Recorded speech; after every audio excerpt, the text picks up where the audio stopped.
महाप्रज्ञे च सुरेन्द्रे च कौशिके पाद संस्पृशि निर्विशेष मनस्काय श्री वीरस्वामिने नमः। आर्हत वाङ्मय में कहा गया है, मनो साहसी ओ भीमो दुष्टस्सो परिधावै, अनेक चित्ते खलु अयम पुरुषे। शास्त्र में कहा गया है, यह पुरुष अनेक चित्तों वाला होता है। मन एक घोड़े की तरह है और यह मन कई बार दुष्ट अश्व बन जाता है और दुष्ट अश्व बनकर उत्पथ की ओर दौड़ने लग जाता है। चित्त मन, आचार्य श्री महाप्रज्ञ जी का कोई संकलित सी वो किसी के द्वारा पुस्तक थी, चित्त और मन, यानी आचार्य श्री के लेखन सामग्री में से संभवतः एकत्रित करके चित्त और मन एक पुस्तक तैयार की गई। यह चित्त और मन, इनका विश्लेषण भी हो सकता है कि चित्त क्या है, मन क्या है।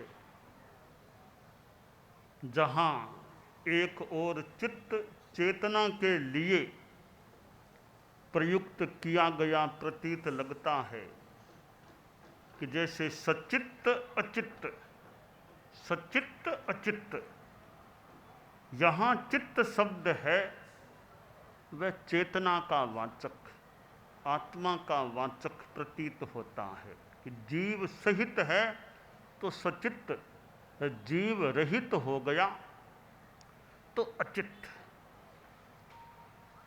कहीं कहीं चित्त को मन के संदर्भ में भी प्रयुक्त किया गया प्रतीत होता है। हम जैन रामायण में देखते हैं, थारे चित्त में कवन, चित्त वहाँ चित्त है, वो चित्त वो मन के लिए प्रतीत होता है। तो चित्त शब्द है वह चेतना आत्मा के संदर्भ में भी और मन के संदर्भ में भी प्रयुक्त हुआ प्रतीत हो रहा है। शास्त्र में जो कहा गया है, मनो साहसियो भीमो दुष्टस्सो परिधावै, कि यह मन है वह दुष्ट अश्व की तरह है या दुष्ट अश्व के रूप में दौड़ता है और आदमी की चित्त की स्थितियां बदलती भी रहती है, भाव परिवर्तित हो जाते हैं। उत्तरजयनानी में मन और भाव की बात भी आई है, मनोज्ञ अमनोज्ञ। तो मन और भाव का भी एक संबंध है। चित्त, भाव, मन और एक शब्द आता है लिस्या। जैन वाङ्मय में लिस्या पर भी वर्णन प्राप्त होता है। 6 लिस्याएं बताई गई हैं, कृष्ण लिस्या, नील लिस्या, कापोत लिस्या, तेजो लिस्या, पद्म लिस्या, शुक्ल लिस्या। यह लिस्या देवों में भी बताई गई है, नारकीय जीवों में भी बताई गई है, मनुष्यों में भी होती है और त्रियंचों में भी होती है। मनुष्यों में कोई कोई मनुष्य ऐसा होता है जिसको अलिस्य कहा गया, लिस्या रहित होता है। तात्विक बात है कि केवल ज्ञानी जो 13वें गुणस्थान में होते हैं वे भी सलेस्य हैं, उनमें भी शुक्ल लेस्या होती है, भले परम शुक्ल लेस्या हो, लेस्या होती है। किंतु जब केवली 13वें गुणस्थान में से 14वें गुणस्थान में जाता है तो 14वें गुणस्थान में लेस्या नहीं होती है, अलेस्य अवस्था हो जाती है और शैलेशी अवस्था हो जाती है। शैलेशी अवस्था है पर इधर अलेस्य अवस्था भी है।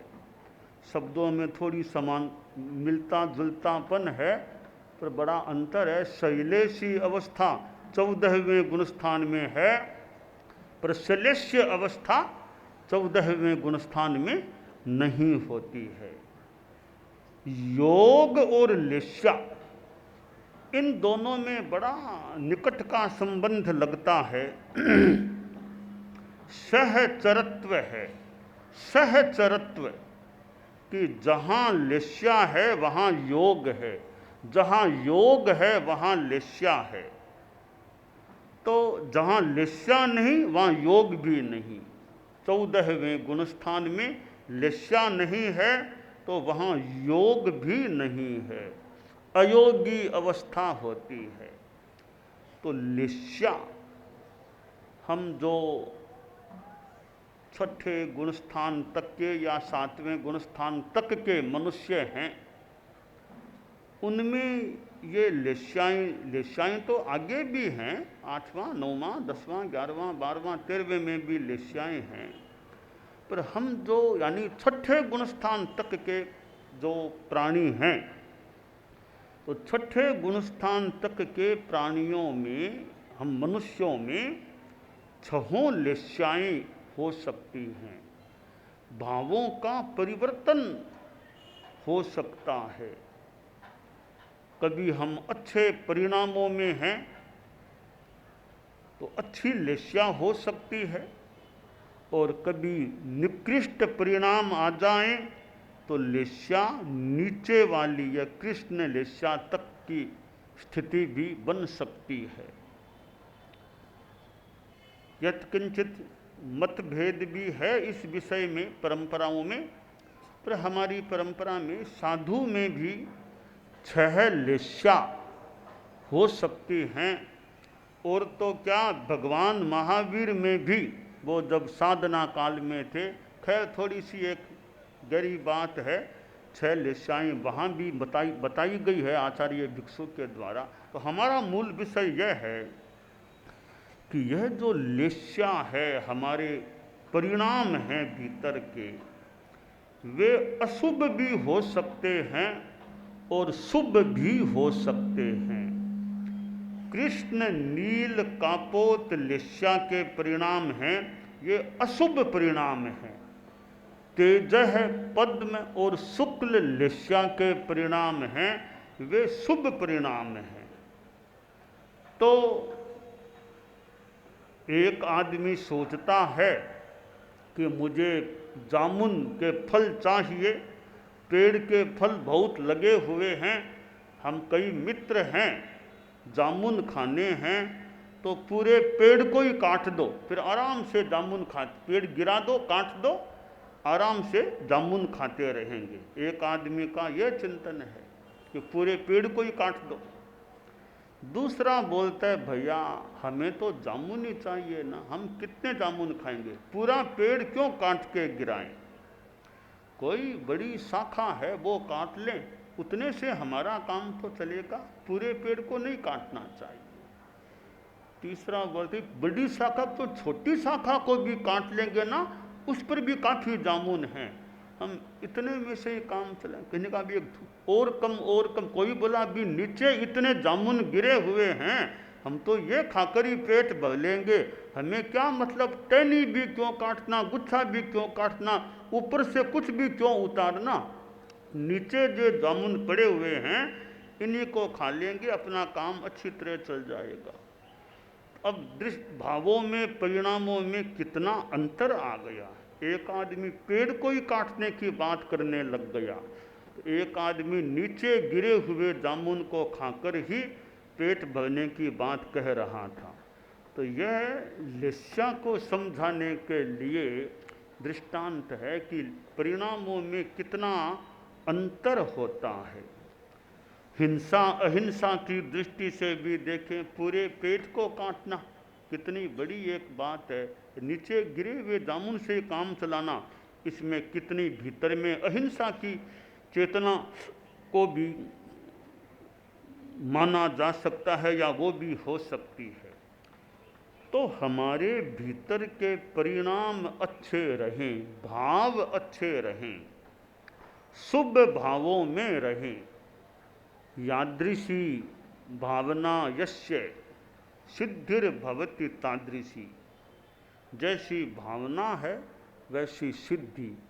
कर्मों का बंध होता है, वो भावों पर टिका हुआ है।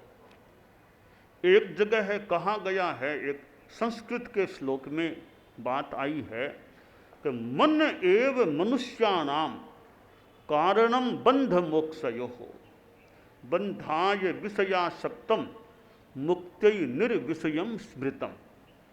तो यह जो श्लोक है कि मन एव मनुष्याणाम कारणम बंध मोक्षयोः, कि मन ही मनुष्यों का मन ही बंधन का कारण है और मन ही मुक्ति का कारण है। मन के अच्छे भावों से आदमी मुक्ति की ओर आगे बढ़ सकता है, तो मन के मलिन भावों से आदमी संसार जन्म मरण की परंपरा में आगे प्रवाहित हो सकता है। तो मुक्ति की ओर जाना है तो मन को शुभ रखना अच्छा है। यह मन एव मनुष्याणम में यत्किंचित कोई विवादास्पदता हो तो हम मन का अर्थ भाव कर लें। भाव एव मनुष्याणम, भाव ही मुक्ति का जिम्मेवार है और भाव ही यह जन्म बंधन का जिम्मेवार बन जाता है। तो भावों का यह जगत है, भीतर के परिणामों का जगत है। ऊपर से आदमी का क्या स्वरूप है और भीतर में क्या स्वरूप है। कई बार आदमी ऊपर से तो बहुत कड़ा है, उसके भीतर में बहुत अच्छे परिणाम भी हो सकते हैं। कि ऊपर से बहुत यूँ भक्ति वाला लगे, भीतर में परिणाम छल कपट के भी कोई के हो सकते हैं। तो कई बार बाहर में आदमी कैसा ही दिखता है और भीतर में वो कैसा ही होता है।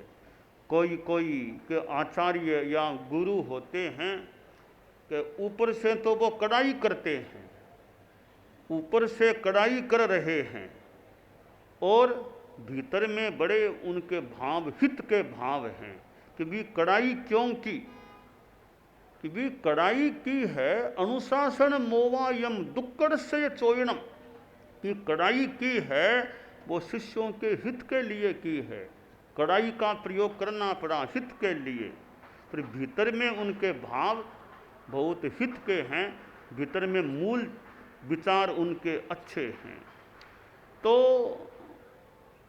ये घड़ा होता है, घड़ा कुंभकार घड़े का निर्माण करता है।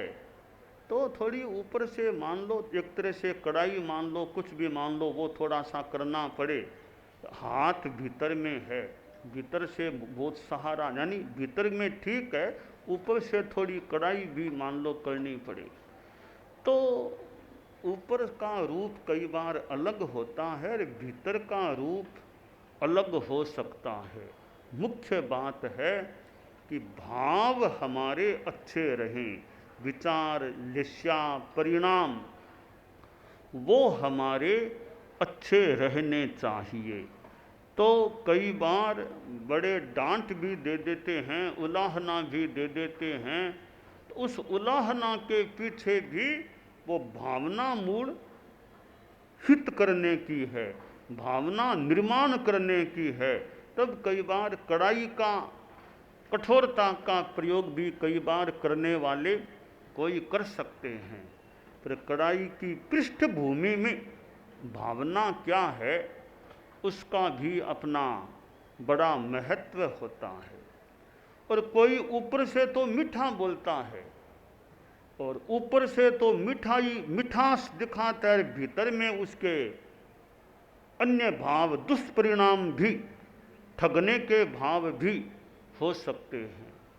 तो भीतर में छलना है, तो ऊपर से मीठा बोलना और भीतर में वो छुरी कतरनी वो खराब भाव होते हैं। अब धोखा देना है कि किसी को नुकसान में डालना, अहित करना, तो नीचे तो खड्डा खोद दिया, नीचे खड्डा है, ऊपर बढ़िया सी दाजम बिछा दी, बढ़िया दरी बिछा दी, सा आओ सा, पधारो सा, पधारो सा, पधारो सा, मीठा मीठा बोल के ले गए। वो गड्ढा आया, वो दाजम दरी भी गई, साथ में आदमी भी नीचे गिर गया। यानी भीतर के भाव अच्छे नहीं हैं। तो जो जैन शास्त्र में कहा गया है कि अनेक चित्ते खलु अयम पुरुषे, यह पुरुष अनेक चित्तों वाला होता है। भीतर में भाव परिणाम कुछ हैं, बाहर में वह और कुछ दिखाई देता है। और कई बार बाहर में तो दोस्ती दिखाता है, बहुत आराम से गले मिलता है, गरम दोस्ती से यूँ बाजार में गले मिलना और खूब मीठी बातें करना, अलग से अलग योजनाएं, अलग प्लानिंग कुछ चल रही है। तो कि ये भीतर के परिणाम हैं। तो हमें यह लेस्या को शुद्ध रखना है। तो तेजो लेस्या, पद्म लेस्या, शुक्ल लेस्या, ये तीन लेस्याएं धर्म लेस्याएं हैं, शुभ लेस्याएं हैं, भली लेस्याएं हैं। कृष्ण नील कापोत, ये तीन लेस्याएं अशुभ लेस्याएं हैं, अधर्म लेस्याएं हैं, माठी बुरी लेस्याएं होती हैं। तो हम लेस्या परिणाम जो हैं वो शुभ रखने का प्रयास रखें, बहुत बढ़िया शुक्ल लेस्या में रहें। और कभी तो अलेस्य और शैलेशी अवस्था को भी प्राप्त हों और कभी फिर आगे मुक्ति को भी प्राप्त हों। अभी इस जीवन में मुक्ति की आशा नहीं है, तो शुक्ल लेस्या में ज़्यादा हमारा रहना हो, अच्छे भाव, अच्छे परिणाम, मन में और बाहर अंतर नहीं, वाणी में और भीतर में अंतर नहीं, कथनी करने की एक रूपता रहेगी। जो वाणी में कहते हैं, जो मन में है वो ही वाणी से कहते हैं। ऐसा नहीं कि मन में और कुछ है, वाणी से और कुछ कह दिया। तो कथनी करने की समानता, अभिसंवादन योग, कोई छल कपट नहीं, सरलता। बस आदमी छल कपट न करे, निश्चलता रखे, सरलता से पेश आए। तो सरलता है तो पाप कर्मों के बंधन से कुछ तो बचाव हो गया, कि सरलता है, कोई छल कपट झूठ ऐसा कुछ नहीं है। जो मन में है वही बाहर में कहा है। ऐसी सरलता हमारे में रहे तो पाप कर्मों के बंधन से कितना बचाव हमारा हो सकता है। और सरल शुद्ध आदमी जो गलत बात, असत्य, अयथार्थ, मिथ्या बात नहीं बोलता, मृषा नहीं बोलता, यह जिसका अच्छा संकल्प है वह आदमी कितना अच्छा आदमी है। दोहा तो यूँ है, साच बरोबर तप नहीं, झूठ बरोबर पाप, जाके हृदय साच है, ता हृदय प्रभु आप। कि जहाँ सच्चाई है, झूठ नहीं बोलता, छल कपट नहीं करता, कि वो तो मानो प्रभु है उसके भीतर। तो साच बड़ा एक धर्म है, झूठ एक बड़ा पाप है। इधर अहिंसा धर्म है और हिंसा पाप है। पर हित सरिस धर्म नहीं भाई, पर पीड़ा सम नहीं अधमाई। यह दूसरों का कल्याण करना, अहिंसा रखना धर्म है। दूसरों को जानबूझ के दुर्भावना से कष्ट पहुंचाना एक पाप, अधमता हो जाती है। तो जैन आगम में लेस्या की जो बात आई है बहुत अच्छी बात है, कि कृष्ण नील कापोत तेजह पद्म शुक्ल, क्रम से कैसे भावों में वो अच्छापन आता है या बुरापन कम होता है। हम इस लेस्या का जो जैन वाङ्मय का सिद्धांत है, हम उसको समझ करके अपने परिणामों को अच्छा रखने का प्रयास करें, यह काम्य है।